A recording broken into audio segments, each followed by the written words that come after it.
So anyway, we're going to continue in this series of More to the Story. If you haven't been following along with us, what we're doing is we go back to the account in Hebrews chapter 11, known as the Hall of Faith. And so as we come through this and we see the names of these individuals who are mentioned because of their great faith, what we're doing is we're going back to the Old Testament and learning a little bit more about them to understand why they had such great faith, what caused them to be mentioned here in the New Testament because of their faith. So the last couple of weeks, we've been talking about King David, and we'll follow that again today and wrap this up. And I want to talk to you about the legacy of a king, David's lasting influence. Now, again, if you've been following with us, you know recently we've looked at the lives of a few judges, right? And they were definitely some interesting people. Many of them were flawed, to say the very least. And as I pointed out when I was talking about Samson, it continues to amaze me the likes of people that God will choose to use, despite their flaws and all those things. And such is the case with David. I mean, as I've been studying the life of David, yes, he is no doubt or was a tremendous man, but he was also flawed. And so last week, Pastor Roy did an amazing job walking us through everything that happened with he and Bathsheba. I mean, David, we know he should have been on the battlefield with his men, but he stayed back at the palace. And Bathsheba, she was not the one out of place. She went up on the rooftop to bathe. That's what they did. That was part of their culture. And the men were supposed to be away at battle. She did not know that David had stayed back. And so David walks out, sees her on the rooftop. He desires her, brings her in, and the sin took place. But the flaw did not stop there. The sin did not stop because, you know, David, he now finds out that Bathsheba is pregnant after as Pastor Roy pointed out, I'll just say it was basically rape. And after he raped Bathsheba, David attempted to cover this up, bringing her husband Uriah back in from the battlefield and hoping he would go home and sleep with his wife. When that didn't work, he orchestrated Uriah's death, put him on the front lines of the battlefield. Ultimately, you can say he had him murdered. But that's not all the flaws of David. He took a census of Israel.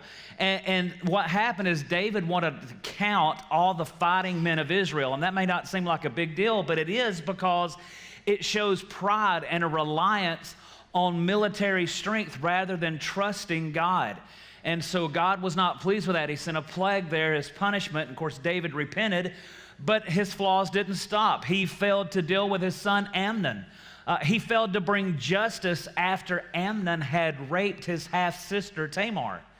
And so his failure to take action led to more family dysfunction and eventually leading to Absalom's rebellion, which is yet another flaw in the life of David, because when his son Absalom sought to overthrow him, David, he initially fled to Jerusalem without properly addressing this rebellion.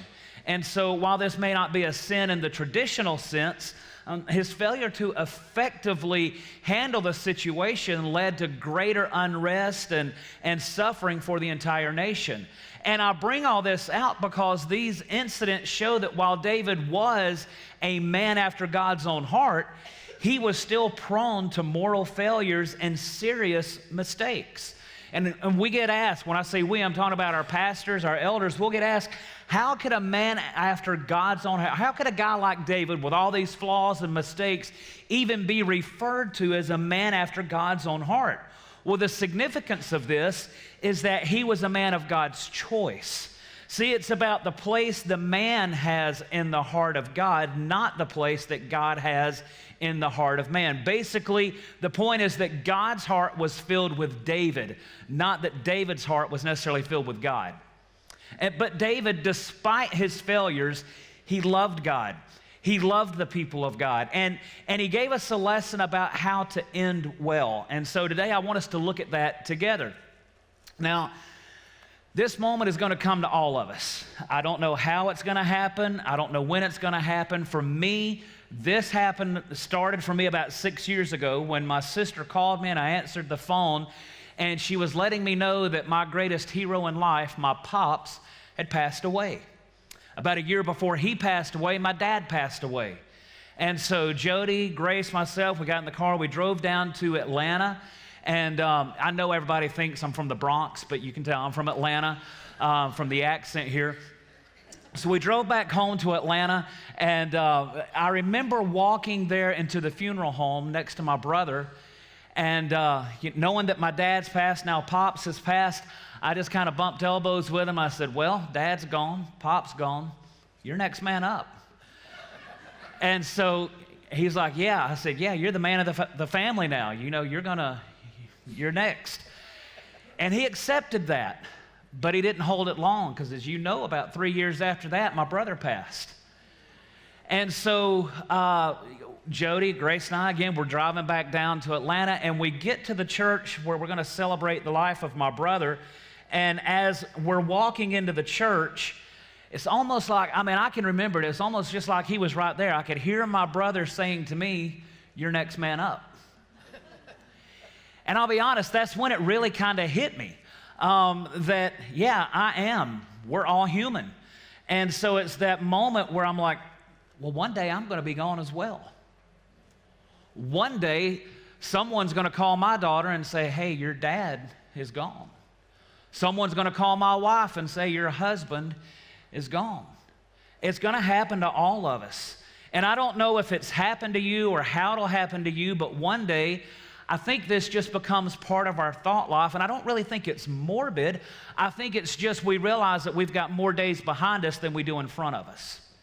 And so the thought is going to begin to percolate in our minds that you may not think about this every day, you may not think about it every other day, but it's going to be a question that comes into your mind is, what am I going to leave behind when I leave this world behind?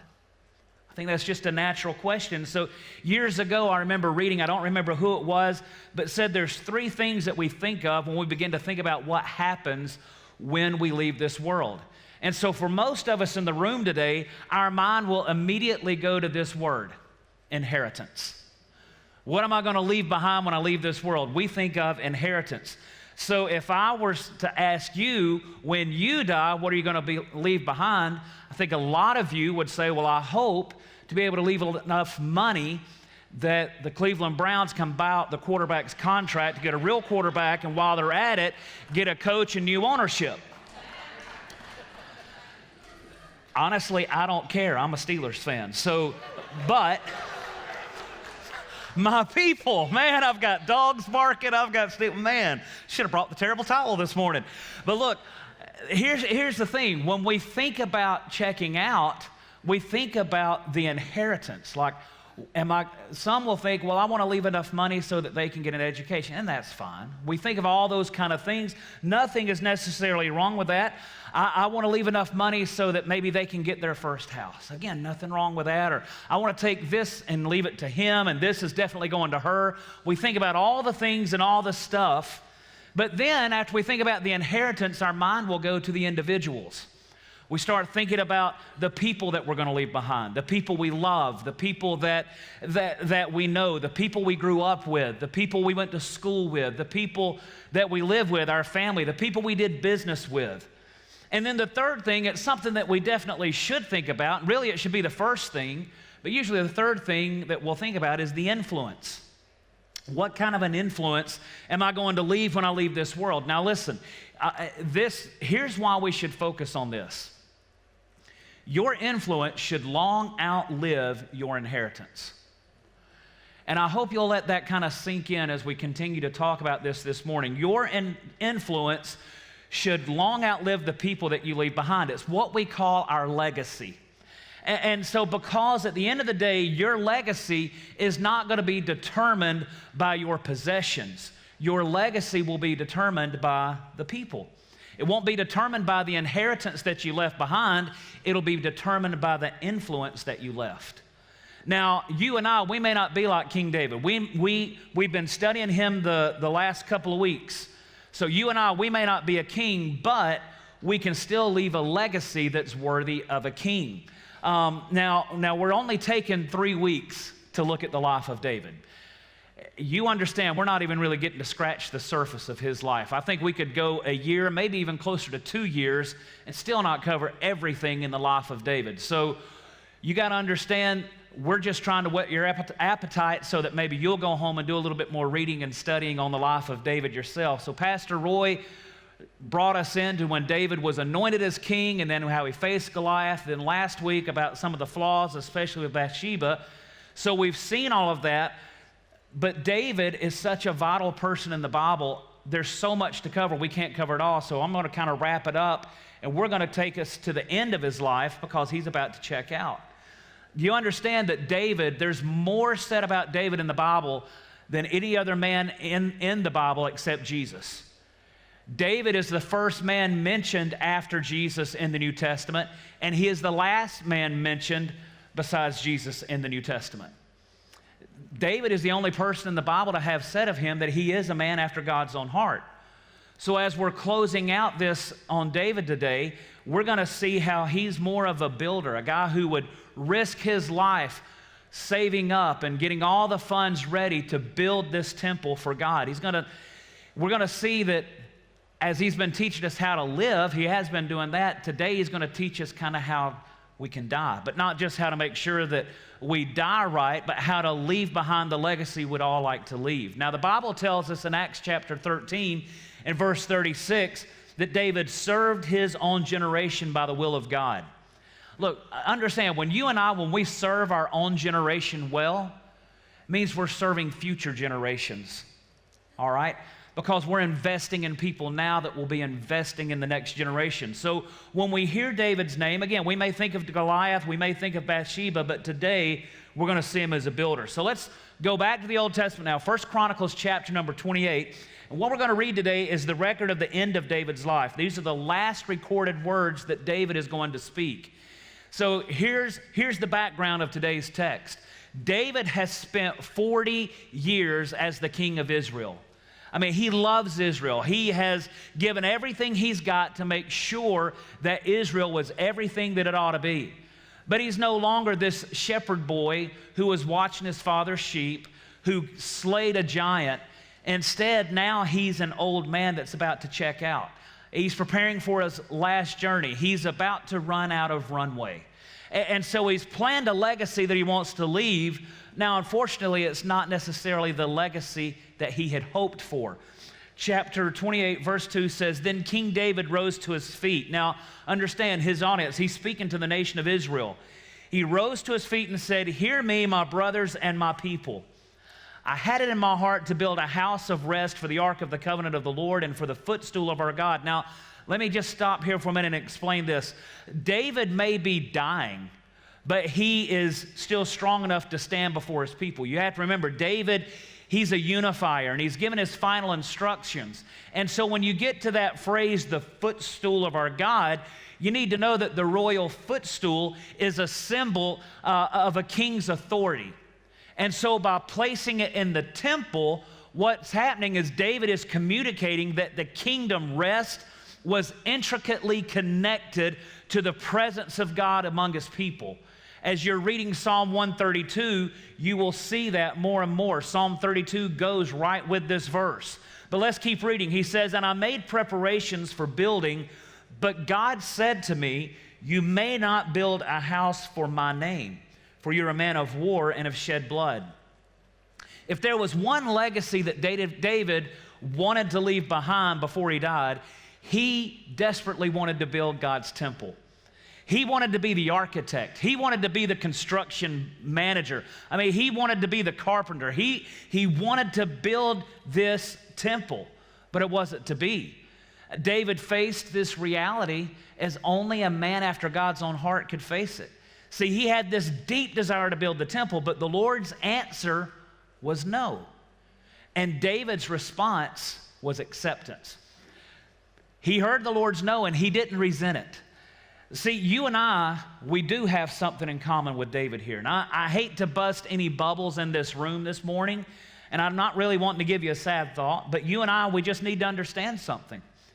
That we will never see all of our dreams fulfilled. It's just not going to happen. We're not going to achieve every goal that we set out for in our life. there are mountains that we intend to climb, but we'll never get to the top. But what we can do is we can leave a legacy on which others can fulfill their dreams and reach their goals. So what I want to do this morning is I want to take, and we're just going to look at 2 lessons that we can see here at the end of David's life. We're just going to, it's no trick. It's my treat to you. 2 points. Some of you caught what I did there. That's okay. So there's 2 lessons here, and we're going to look at this about how we can leave a legacy that we ought to leave behind. Here's the first thing. Our legacy is determined by where we lead others. Our legacy is determined by where we lead others. Now, as David is building this legacy, he begins with a building block that we all want to start with, and that's our family. Solomon, his son, is going to be the next king. As a matter of fact, Solomon has already been anointed. He's just waiting on his dad to check out, and then he's going to take over. And David wants to help Solomon be the king that he ought to be and to be the leader that he ought to be. So he records for us these last words that he's ever going to say, the final words he says here on planet Earth. And I think David has thoughtfully and carefully, prayerfully thought and even prayed through what he wants to say to Solomon. And here is the advice that he came up with. This is what he wanted to give Solomon right here at the end. This is what I want to leave my son. Verse 9, and you, Solomon, know the God of your father and serve him with your whole heart and with a willing mind, for the Lord searches all hearts and understands every plan and thought. If you seek him, he'll be found by you, but if you forsake him, he'll cast you off forever. You know, I don't think it's really to anyone's surprise that David's words here to Solomon had to do with godliness. Solomon, know the Lord. That's what David's telling him. And it seems almost too obvious to mention, but you see, I think David understood far too well the obvious thing here, and that was the tyranny of the urgent. Remember, David's been king for 40 long and volatile years, and he knew that on the throne there in Israel, there was going to be enough to keep a man so busy that he'd be tempted not to take the time to know God. And I just want to say that to everyone in the room this morning. I think one of the biggest things that the enemy will use in our lives to keep us from being all that we can be for God is busyness. I mean, really and truly, have you ever known a time where people are any busier than we are now? We're working more than ever. 40-hour work weeks, what's that? That's long gone. You know, we don't punch time cards anymore, hardly. It's just you go in and you work until the job is done and you get home when you get home, right? And we're busy, and then we get home and we're taking this kid to this practice, this kid to that practice, the game over here, and we're running back and forth, and we hardly even get to say hey to each other. And we get home, we get in bed, and we're so just absolutely spent that we don't even feel like taking time to open our Bibles and getting to know God. So I just caution all of us, like David is to Solomon. He wants Solomon to be a man who tends to his heart, who tends to his inner thoughts. And if you remember from a couple of weeks ago, the Lord had similar words of wisdom for Samuel when he was sent to anoint David as the king back in 1 Samuel 16. See, a well-tended inner life is a person's strength. And so David is looking at Solomon. He says, Solomon, above all the other things that I could say to you right now, hear me, know God. Know God. If you could pull your child aside before you died and give him or her one piece of advice regarding life, what would that advice be? What would that advice be? Or perhaps more importantly, moms and dads, what advice are you passing on right now? What are you telling kids right now? What character and lifestyle are you investing in them? Again, it shouldn't surprise any of us that David is actually appealing to Solomon's heart, because David was always about the heart. He was a man after God's own heart. He wanted Solomon to understand that the heart of the human problem is the problem of the human heart. And so he's like, Solomon, everything begins and ends not with your mind, not with your body. It ends with your heart. So this advice, Solomon, is really simple. Please know God and serve God with all your heart. David, I kind of picture him as he's just finished speaking to the people, and he kind of walks back a little bit, and he gets Solomon, he pulls him over. I don't know, I just kind of see him laying his hands on Solomon's shoulders, and he's looking him deep into his eyes. And I wonder, as he's looking into Solomon's eyes, if he doesn't go back and begin to think of some of the mistakes in his own life. Bathsheba, Uriah, Amnon, Absalom. And he's looking into the eyes of his son Solomon. Maybe he begins to see a little waywardness in Solomon's eyes. Maybe he can see that propensity there. And so it awakens David, and David is like, son, hear me. Know God. Boy, are you listening to me? I'm telling you, you better know God and you better serve him with all your heart. It's the last words David's speaking to him. And I think of this even with my own daughter, Grace. She'll tell you whenever she walks out of the door of our house, I'll always yell at her, hey, have fun, be careful, remember who you belong to. And I'm not telling her that she belongs to me. I'm not telling her she belongs to Jody. We're reminding her she belongs to Christ. And we want her to remember that testimony when she's out in public, when she's by herself, or when she's with her friends. She's heard me for years on our way to school. We would hold hands there in the front seat, and I would pray over her on our way to school. And I would pray, God, whatever it is you have for her life, whatever your purpose is for her, I pray you will help her find that. I pray she'll be passionate about it, and she will pursue that with reckless abandon. And God, one day some guy's going to come along and take her away.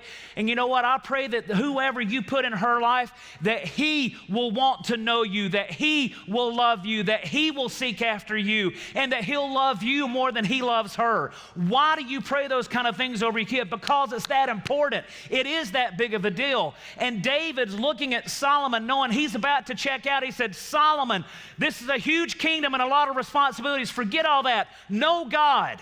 Know God. Oh, there's going to be plenty of battles and plenty of wars, and there's going to be all kind of decisions that you're going to have to make as king. But above all that, know God. What are we leaving behind? Now, I ask you a question as a parent, or maybe as a coach, or a teacher, or a boss, or as a leader.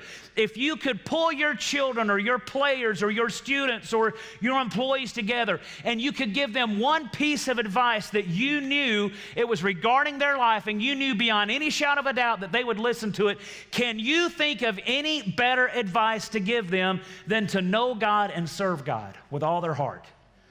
Because I can't think of anything better. I just don't see it. So if you're a parent or even a grandparent, can I just ask you, don't you think it's a good idea to be more concerned about the influence you have on your kids and your grandkids than the inheritance that you leave to your kids and grandkids? See, I believe a lot of times, again, we get too caught up on, I want to be sure to leave them enough money so they can get an education. That's great. I want to be sure to leave them enough money so that they can get a down payment on a house. That's great. I want to leave this heirloom and this and this.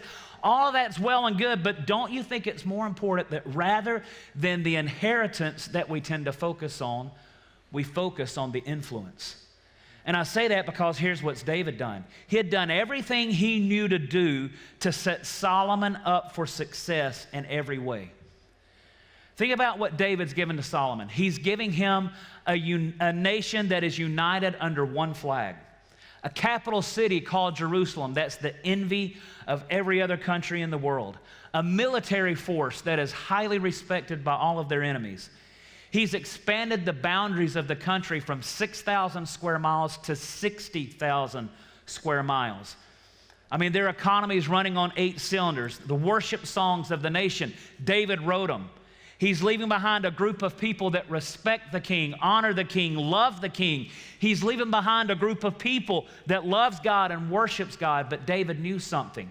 He knew that just like that, it could all be lost. He knew that just like that, it could all go down the drain. And oh, by the way, it did. Because here's the truth. All the things of value that we give to people will not matter if we don't lead them to live the values that God wants us to have. In other words, it's a lot more important that you leave your kids the values they ought to live by than the things of value that you've worked so hard to get. See, David's primary concern wasn't to leave Solomon to be powerful. He wanted Solomon to be pure. He wasn't worried about Solomon becoming great. He wanted Solomon to be godly. He didn't want Solomon to be rich. He wanted Solomon to be righteous. He didn't want Solomon to be haughty. He wanted Solomon to be holy. He didn't care if Solomon was famous. He wanted Solomon to be faithful. He wasn't concerned about how high above others Solomon could get. He was more concerned about how low Solomon could get before God. And so catch this today, the influence that you have on others while you're alive, it can be passed on from generation to generation to generation long after you and I are gone. Let me tell you a story about a couple that some of you in the room will be familiar with. They were believers. They lived a great life of faith. They lived a legacy life in the early 1700s of our country. Their names were Jonathan and Sarah Edwards. Again, some of you may have heard of them. And early in his life, Jonathan Edwards felt the call to be a minister. And so he pastored a small church. He wrote a lot of sermons. He wrote a lot of books. He was very influential, as you would know, in what we know as the Great Awakening, which was the greatest revival that we've ever had in the history of our country. But he and Sarah had 11 children together. Apparently, they didn't have as many recreational options back then as we have today. But when their first child was born, they made a commitment to each other and a covenant to God. Here's what they said. They said, no matter what else we do or how well we do it, we're going to do everything we can to instill in that child a desire to seek God and a desire to serve God, a desire to love God, and a desire to know God. Well, fast forward to 1800, and a man by the name of A.E. Winship, he did a study of the 1,400 descendants of Jonathan Edwards that he was able to find and discover their accomplishments. So listen to this. Just take a deep breath. Listen to what Jonathan and Sarah Edwards produced. 100 lawyers and a dean of a law school, 80 holders of public office, 66 physicians and a dean of a medical school, 65 professors of college and universities, 30 judges, 13 college presidents, 3 mayors of large cities, 3 governors of states, 3 U.S. senators, 1 controller of the U.S. Treasury, and 1 vice president of the United States. 1 couple. All of that influence, all of that heritage, all of that goodness, all of that productivity, because starting with their very first child, they said, if we don't do anything else, here's what we're going to do for you. Here's what we're going to do for child 2, child 3, child 4, child 5, 6, 7, 8, 9, 10, 11. We don't care. Whatever else you do, we're going to do everything we can to make sure that you know God, that you love God, that you serve God, and you seek after Him with all your heart. And I ask you, can you think of a greater legacy that you could leave behind than that people know God, people love God, people seek God, and people serve God? Can you think of a greater legacy that you could leave behind than to just find one person who doesn't know Christ and you lead them to come to Him? Because how and where we lead others is the first building block in leaving a legacy that we all want to leave. And here's the fact. We all lead somebody. Everyone in this room leads somebody. Let me kind of make you feel good about yourself. Somewhere, someone looks up to you. Now, I understood that earlier on in life when I was 15 years old. When I was 15, long story, and we won't go into this, some of you know that, but when I was 15, I was the worship pastor at the church I attended. We weren't a large church, had a couple of hundred people, but they asked me to be the worship pastor, and so I'm in a position of leadership, but I'm still in the teen boys Sunday school class. You know, I'm still a kid. And so we had this one young guy in our youth group, and I got to be careful how I say this. I don't think they'll be watching, but, and I'll just put it this way. He was different. He had the face that only a mother could love if she was blind in one eye. I'm not trying to be mean. I'm just saying he was just one of the, like that gnat that gets in your ear and you just can't get him out. You know, that's that's who he was. And I don't want to sound mean. That's just everybody understood this and knew that about him. And so one Sunday after service, I'm standing out in the foyer of the church talking to some people, and he was just right there beside me, just staring and grinning. And I turned around, I spoke with him for a minute, engaged him in conversation. I turned around, I walked over here to talk to some people. I talked to him, I turned around, and right there he is. Hey, buddy. And so I go over here, I'm talking to some people, and I turn around, and right there he is. Everywhere I went, he was right there, just standing there, staring and grinning at me. And I've talked to him, and he hasn't said anything. And so his mother walks up, and she says, you haven't even really noticed why he's standing there staring at you and grinning at you, have you? I said, well, I've noticed he was doing it, but I don't know why. And she said, he hasn't told you. I said, no. And she said, look at him. And I'm like, oh, do I have to? No, I'm like, okay. And I'm sorry. I'm not a mean guy most of the time. But I'm there, and I looked at him. She says, look at what he's wearing. And that's when I realized it. He was wearing the same suit and tie that I had wore the previous Sunday. And so for Easter, he's like, I want to be just like him. Mom, I want that suit and I want that tie. And they drove all over till they found it. She said, you have no idea how much he looks up to you and how much he respects you. And I realized, man, people are watching me. There's people that look up to me that I've never even thought about. And so here's the question. People are looking up to you. Where are you leading them? Because that's going to determine your legacy. Where do you lead others? Here's the second point.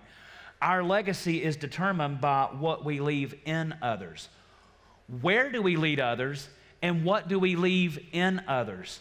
Now let's look. I want you to notice what David does here. This is good because David shows us why he's a man after God's own heart. Because even though he knows he's about to check out, he's at the very end of the runway of his life, even though he's about to breathe his last, he's not thinking about himself, he's thinking about others. First, he thinks of Solomon because he's going to be the next king. But then he begins to think about the people that Solomon is going to lead. And you see, one of the great marks of a great leader is that he wants to set his successor up to be even more successful than he is. I remember on May the 15th of 2007 when the pastor of Thomas Road Baptist Church, founder of Liberty University, Dr. Jerry Falwell, passed away. And I remember because I watched their church services online. I would come out of our church services on Sunday. I'd get to my office on Monday, and I'd just pull up their services, watch their service in my office as I'm getting the week started. And I remember that their church and their staff, it seemed like they never skipped a beat after Dr. Falwell passed. You see, he had prepared his son Jonathan and their leadership team so well that, man, he set them up for success that he would have never been able to achieve on his own. It's what every great leader ought to do. And so the first thing David does is he tries to lead Solomon to be the kind of person that he ought to be, but then he turns his attention to the people that Solomon is going to be leading. Because remember, David is a man who has dreamed of building a temple for God, but it wasn't going to happen. And God says, David, you're not going to build the temple.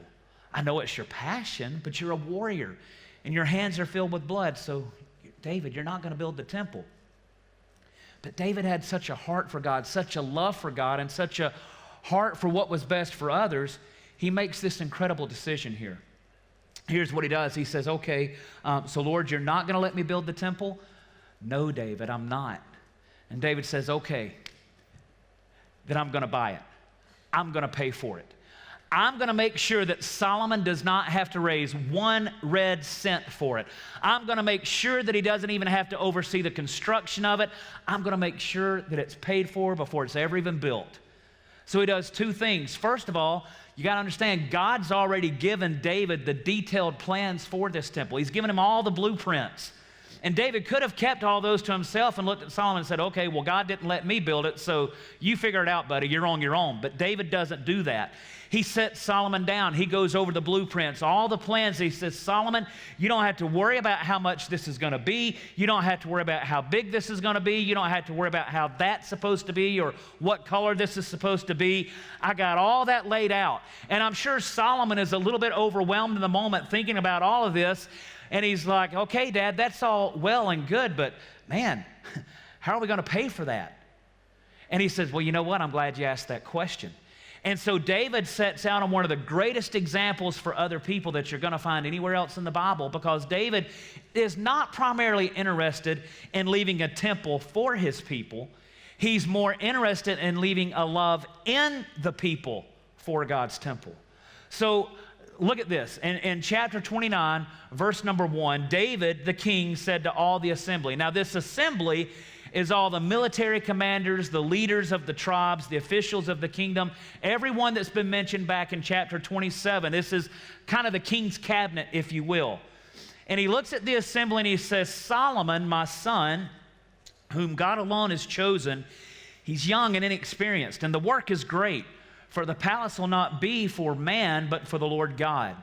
So I provided for the house of my God so far as I was able, the gold for the things of gold, the silver for the things of silver, the bronze for the things of bronze, the iron for the things of iron, and wood for the things of wood, besides great quantities of onyx and stones for setting, antimony, colored stones, all sorts of precious stones and marble. Moreover, in addition to all that I've provided for the holy house, catch this, I have a treasure of my own gold and silver. And because of my devotion to the house of my God, I give it to the house of my God. 3,000 talents of gold, of the gold of Ophir, and 7,000 talents of refined silver for overlaying the walls of the house. Now let me just stop and give you some perspective here. This is David's own personal finances. Someone has done the study and they took what he gave and put it in today's currency. Just the silver alone is valued at $470 million. The gold that he has given is the equivalent of $17 billion. That blows my mind to think about those kind of numbers. Verse 5, and for all the work to be done by craftsmen, gold for the things of gold, silver for the things of silver. And then he asks this big question. He says, who then will offer willingly, consecrating himself today to the Lord? In other words, who among you will give to the cause? I'm leading the way, but who's going to join me? He's talking to all the leaders here of the country. And now look what David does. This is good. He said, folks, understand something. This temple that's about to be built, this temple that you're going to build, it's not a monument to me. It's not being built for me, and it's honestly not being built for you. This temple is being built for God, and we're going to pay for it. And so David is wanting to leave a legacy, and he's concerned about what he's going to leave in his people.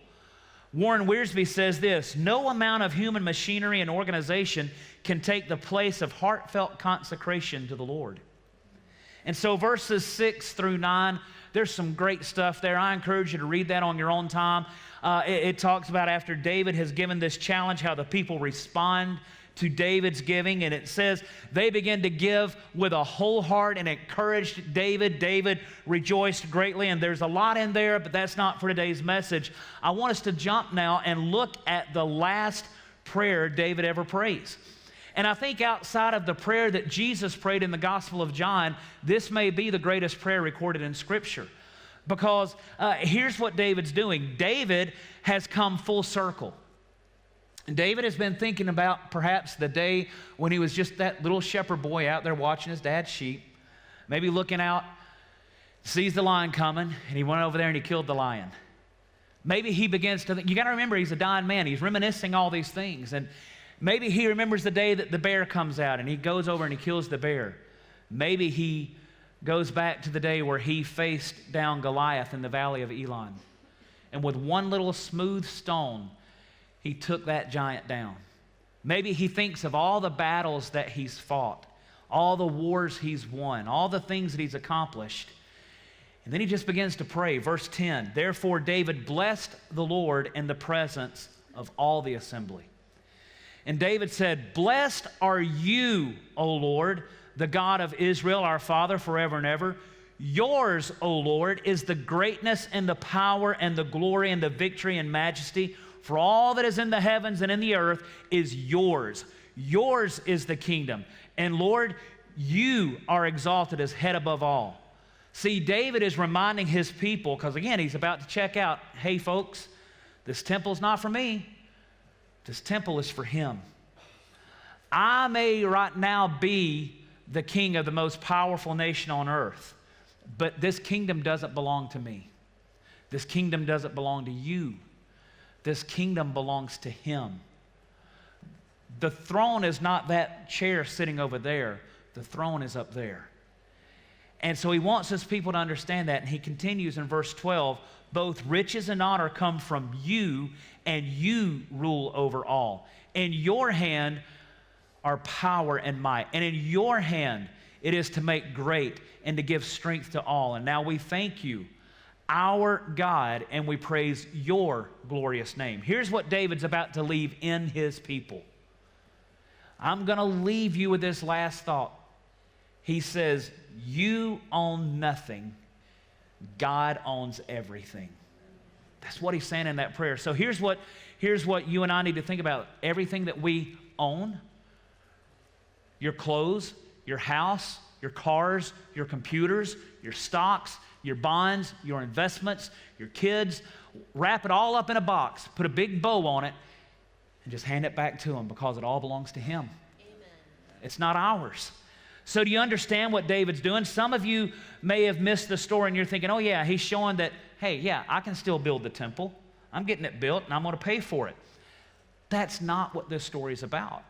Or, okay, he's just trying to make everything easier for his son Solomon, like he's setting him up for success. That's a good thing. And it is, but that's not what the story is about. Remember, an inheritance is when you leave something for others, and a legacy is when you leave something in others. And David is wanting to leave in his people a love for God that is so strong and so powerful and so supreme that they'll always do two things, and they'll do it with joy and they'll do it with gladness. He wants them to know that they will live for God's glory and they will invest in God's work. See, David said, if I can leave in you a love for God that's so strong and so powerful that every day you cannot wait to get up and live for his glory, and you cannot wait to invest in his work, then I've done my job and I've built a legacy. But remember, your legacy will be determined by where you lead others and what you leave in others. So the time now has come for this great king to remove his crown, to vacate the throne and lay down the scepter. He's going to leave the scene. And so we find these words about David. Verse 28, then he died at a good age, full of days, riches, and honor, and Solomon his son reigned in his place. Not a bad way to go. Not a bad epitaph at all. A life well lived by a man after God's own heart. But now hear me. We're not all guaranteed to die at a good old age. Some of us will not die at a good old age. Some of us are not going to enjoy a long life. Trust me, when you've spent 30 plus years in pastoral ministry, I've done a lot of funerals of all ages. I've stood over caskets that I have shoe boxes that are bigger than this casket. Some of us aren't going to make it to a good old age. A lot of us will not die with a lot of wealth. But every single one of us in here can die with honor. Every single one of us can leave a legacy that will far outlive and far outlast any of us. Because the greatest honor of your life is the legacy that you leave after your life. And you and I can leave a legacy that will far outlast us if, while we live, we have a heart for God, and before you die, you lead others to have a heart for God, and you leave in others a heart for God. If we do those things, we can die with honor. See, normally on average, when someone dies, their impact is just kind of gone. I mean, here's kind of the way it works.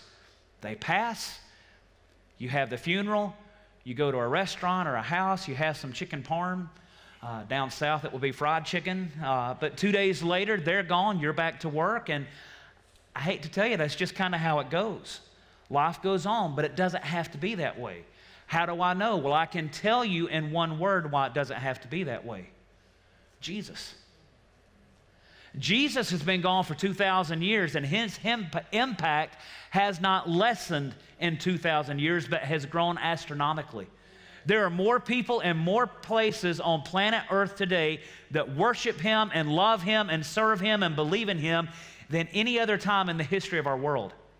And the Jesus that left that kind of legacy lives in some of you and lives in me, so don't underestimate the legacy that you can leave behind once you leave this world. Let me wrap this up by telling you something I learned when I was studying this. You're going to recognize this guy's name, Alfred Nobel. The Nobel Peace Prize is named for him, a rather fascinating story. He was reading a newspaper in 1888. All right?